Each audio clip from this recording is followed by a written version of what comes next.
मुख्यमंत्री कृषि विद्युत संपत्ति योजना है, इसका द्वितीय चरण जो है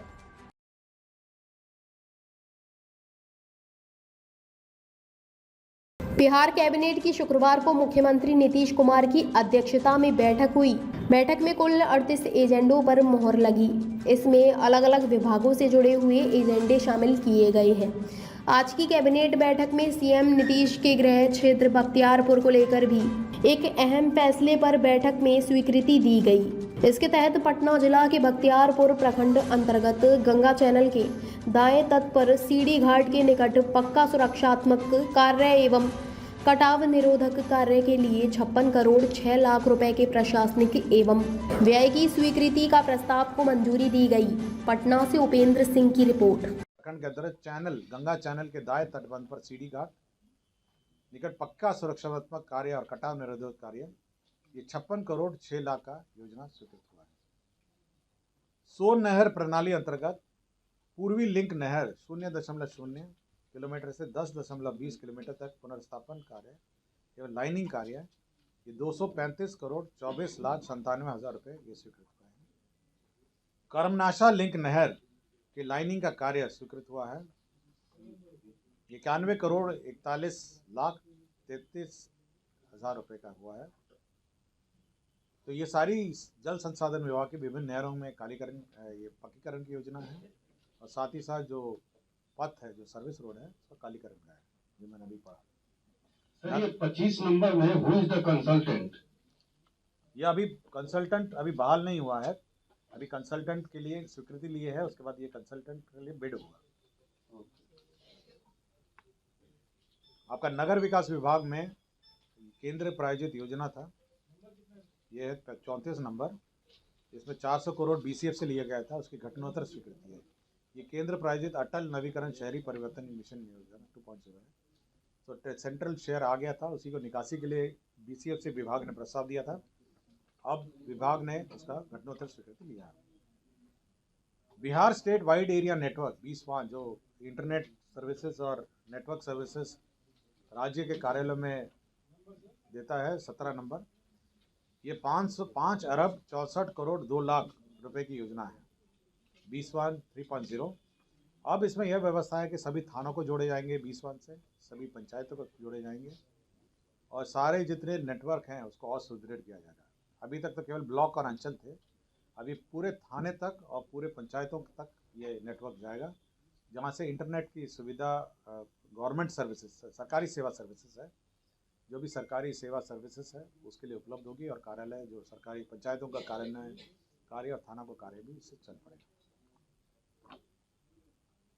आपदा प्रबंधन विभाग 1 नंबर एजेंडा था, इसमें राज्य के वज्रपात आपात पूर्व चेतावनी, आपको याद होगा कि जो भी वज्रपात की पूर्व चेतावनी दी जाती है एसएमएस में माध्यम से, जिस क्षेत्र में अनुमान है, तो ये पहले भी कार्यान्वित हो रही थी। ये अर्थ नेटवर्क इनकॉर्पोरेटेड एवं हाइडनेट सोल्यूशन प्राइवेट लिमिटेड, अब इसको और मतलब 4 वर्षों के लिए मतलब और अवधि विस्तार इसका किया गया है। सहकारिता विभाग में संचालित विभिन्न योजनाओं के कार्यान्वयन संचालन हेतु जो आईटी सर्विसेज है, ये 15 नंबर, प्रबंधकीय सूचना प्रणाली विकसित करने हेतु 2023-24 से 5 वर्षों के लिए एनआईसी को देने के लिए नॉमिनेशन पे देने का निर्णय लिया गया है। सहकारिता विभाग का जो भी आपका प्रबंधकीय सूचना प्रणाली है, इसमें आपके पैक्स का कंप्यूटराइजेशन है, पैक्स का आईटी है और अन्य जो पैक्स 35 एजेंडा पे मंत्रिपरिषद ने अपनी सहमति दी है। मैं सबसे पहले विद्युत क्षेत्र के बारे में जानकारी देना चाहता हूँ।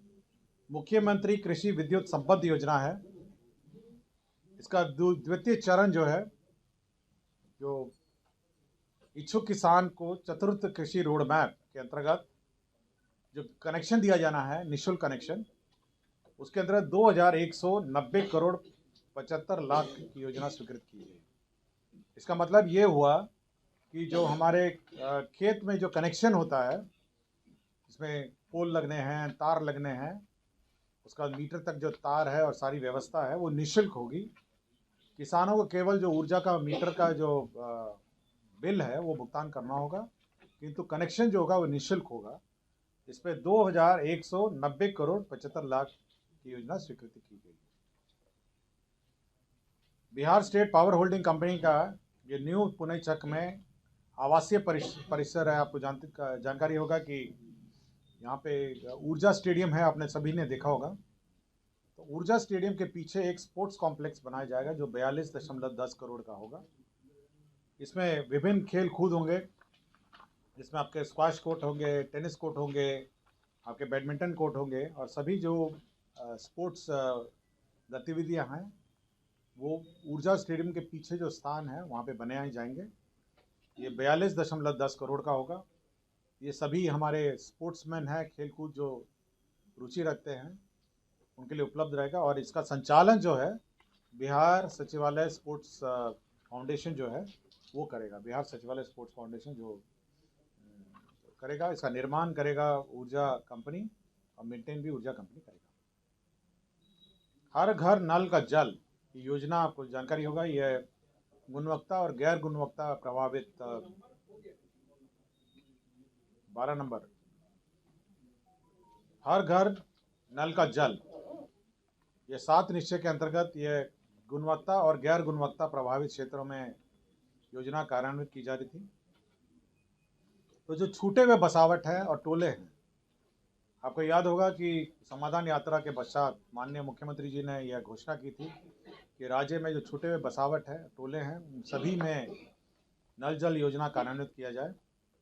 तो जो छूटे हुए बसावट है उसमें 16,426 वार्ड हैं और उसके 3,393 छूटे हुए टोले हैं और बसावट हैं।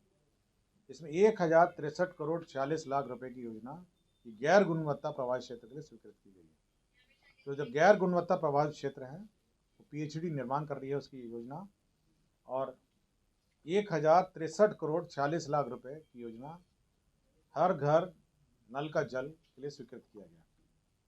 इसी प्रकार जो गुणवत्ता प्रभावित क्षेत्र हैं, जहाँ पे आर्सेनिक है, फ्लोराइड है और आयरन है, इनको कहा जाता है गुणवत्ता प्रभावित क्षेत्र।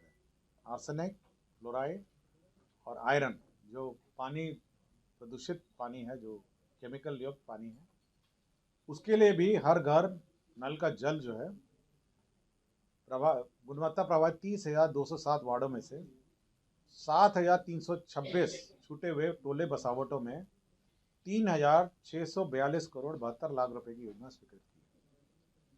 तो जो गुणवत्ता प्रभावित है उसके लिए 3,642 करोड़ 72 लाख रुपए योजना स्वीकृत की गई है गुणवत्ता प्रभावित क्षेत्र के लिए।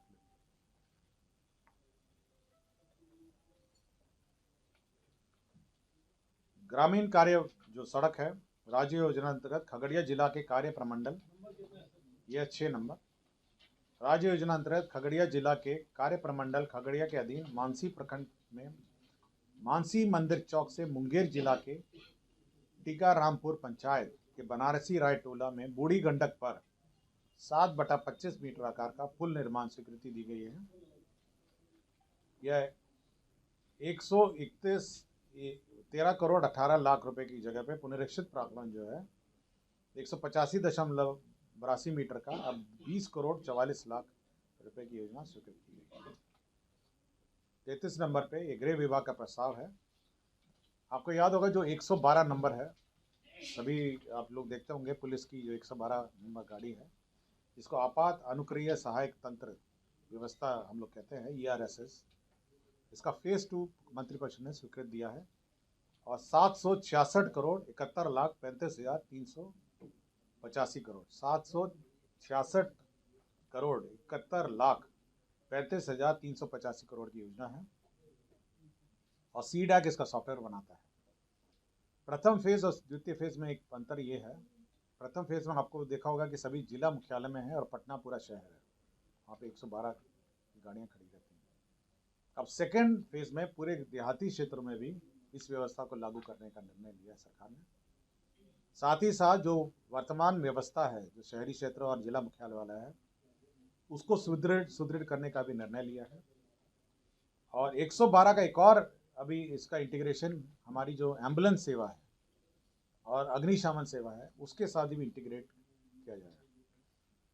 जिसका मतलब ये हुआ जो 112 है, यदि आपको घर में कहीं आग लगाई है या कोई दुर्घटनाग्रस्त हो गया है तो 112 यदि आप डायल करेंगे तो आप कोई भी सेवा, पुलिस सेवा, एम्बुलेंस सेवा और अग्निशमन सेवा, या तीनों मिला के तीनों सेवाएं, ये आप बुला सकते हैं इमरजेंसी में। और ये पूरे राज्य में अब इस व्यवस्था को लागू की गई है चाहिए। ठीक है, ये 766 समस्त देशवासियों को दीपावली की हार्दिक शुभकामनाएं। ललित भाई पटाखे वाले फुटकर व थोक विक्रेता की फैंसी आतिशबाजी की विशेष दुकान पर सभी प्रकार के पटाखे उपलब्ध। एमबी इंटर कॉलेज के पास, बरेली।